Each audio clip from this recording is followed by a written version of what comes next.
আগামীকাল গৌর পূর্ণিমা এবং দোল পূর্ণিমা। তো দোল পূর্ণিমাতে আমরা তো সচরাচর প্রত্যেকেই পরমেশ্বর ভগবান শ্রীকৃষ্ণ রাধারানীকে প্রত্যেকে আবির দিয়ে রাঙিয়ে তুলি, কিন্তু আগামীকাল কিন্তু পেয়েছে পূর্ণগ্রাস চন্দ্রগ্রহণ। তাহলে আমরা কি পরমেশ্বর ভগবান শ্রীকৃষ্ণকে আবির প্রদান করতে পারবো? চন্দ্রগ্রহণের সূতক লাগছে ভারতের সময়ে 6টা 20-এ এবং বাংলাদেশের সময়ে 6টা 50-এ।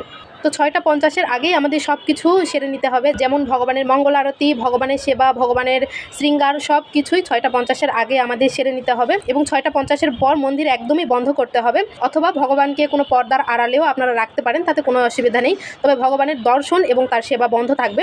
তবে আপনারা বেশি বেশি করে এ সময় হরিনাম সংকীর্তন করবেন।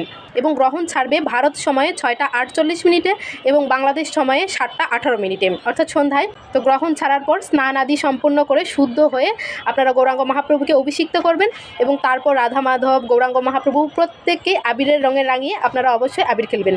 তো যেহেতু সূতক লাগছে ভারতের সময় 6টা 20-এ এবং বাংলাদেশের সময় 6টা 50 থেকে, তো সেজন্য আমরা ভগবানকে আবিরও লাগাতে পারবো না এবং নিজেরাও আবির খেলতে পারবো না। তো 6টা 50-এর আগে আপনারা প্রত্যেকে চেষ্টা করবেন ভগবানের সেবা পূজাগুলো সম্পূর্ণ করে নেওয়ার। আর অবশ্যই সারাটা দিন যতক্ষণ পর্যন্ত গ্রহণ থাকবে আপনারা বেশি বেশি করে হরিনাম জপ করবেন এবং গ্রন্থ অধ্যয়ন করবেন। আর এই ভিডিওটা বেশি বেশি শেয়ার করে অন্ততপক্ষে সকলকে জানার সুযোগ করে দেবেন। হরে কৃষ্ণা।